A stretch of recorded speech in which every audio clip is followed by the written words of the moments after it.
একদম বেস্ট যদি অ্যান্ড্রয়েড প্রজেক্টরের কথা বলেন তাহলে এটি হতে যাচ্ছে তার ভিতরে টপ, কারণ এটার ভিতরে রয়েছে দারুণ দারুণ সব ফিচার। এই যে এটার ব্রাইটনেসটা কি পরিমাণ শার্প দেখিয়ে বোঝা যাচ্ছে।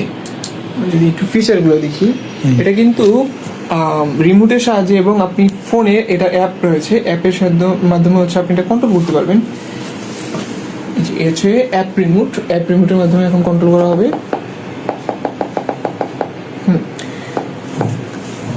পাশাপাশি এর কিন্তু আরেকটা দারুণ একটা ফিচার আছে, সেটা হচ্ছে এটা মিরর কন্ট্রোল। এই যে এই অপশনটার মাধ্যমে আপনাদের ফোনের স্ক্রিনটাই কিন্তু একটা অ্যান্ড্রয়েড প্রজেক্টরের যে স্ক্রিনটা ওইটা হয়ে যাবে। আপনি এখান থেকে যেখানে ট্যাপ করবেন সেখানে কিন্তু নিয়ে যাবে। এই যে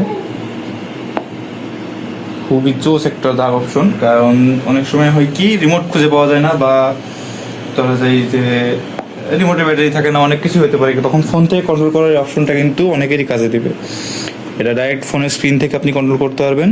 এই যে আপনি স্ক্রল করবেন, ওখানেও স্ক্রল হবে, যেখানে ক্লিক করবেন ওখানে সেখানে ক্লিক হবে।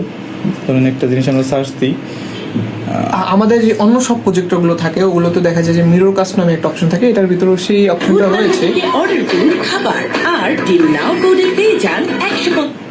তবে মিরর কাস্টে যেই লেটেন্সিটা অনুভব করা হয়, বাট এই যে স্ক্রিন কাস্টে বা যে অপশনটা রয়েছে আমাদের, এই অপশনটার ভিতরে কিন্তু আপনি এই লেটেন্সিটা কাজ করবে না। এই যে কোনো লেটেন্সি নেই, আপনি যেভাবে স্ক্রল করবেন আপনার প্রজেক্টর ঠিক একইভাবে স্ক্রল করতে পারবে। আমরা একটু টিকটক দেখি এটাতে।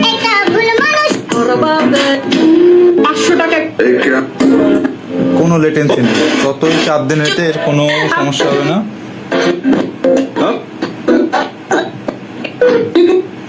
আর স্পিকার কোয়ালিটিটাও কিন্তু অনেক জোস।